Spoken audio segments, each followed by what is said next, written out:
साखर कारखान्यांकडून उसावर प्रतिटन अतिरिक्त 5 रुपयांची कपात करण्याचा निर्णय सरकारने घेतलेला आहे। पूरग्रस्तांच्या मदतीसाठी हा निर्णय घेण्यात आलेला आहे। सरकारने घेतलेल्या या निर्णयाला कडाडून विरोध केला जातोय।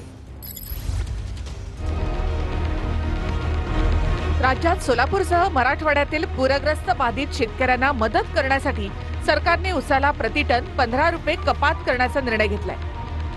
मुख्यमंत्री फडणवीसांच्या अध्यक्षतेखालील ऊस गाळप मंत्री समितीच्या बैठकीमध्ये हा निर्णय घेण्यात आला। पूरबाधित शेतकऱ्यांसाठी प्रतिटन 5 रुपये आणि मुख्यमंत्री सहाय्यता निधीसाठी प्रतिटन 10 रुपये असे एकूण प्रतिटन 15 रुपये कापले जातील। यातून जवळपास 180 कोटींचा निधी सरकारला मिळेल। राज्यामध्ये 1 नोव्हेंबर पासून यंदाचा ऊस गाळप हंगाम सुरू होणार आहे। विरोधकांनी सरकारच्या निर्णयाला विरोध केलाय।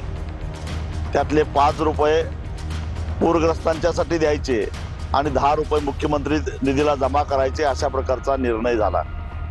म्हणजे एक प्रकारे पूरग्रस्तांच्या नावाखाली राज्य सरकारने शेतकऱ्यांच्या ऊसाच्या पैशावर दरोडा टाकायचा प्रयत्न केलेला आहे। निधी देण्याची ताकद सरकारची असली पाहिजे। दुर्दैवाने आता महाराष्ट्र सरकारची परिस्थिती तशी राहिलेली नाही किंवा एकूण शेतीचा खर्च परवडत नाही अशा परिस्थितीत असताना पुन्हा त्याच्याच हातात खिशात हात घालून पैसे काढण्याचा हा प्रकार मला वाटते सरकारचा दिवाळीखोरीकडे गेलेल्याचा हा संकेत आहे। त्यातून काही शेतकऱ्यावर काय परिणाम होणार आहे असं ते सांगितलं जातं ते अजिबात होणार नाही। तर म्हणजे त्याची ही विनाकारण लोकांमध्ये गैरसमज पसरवणं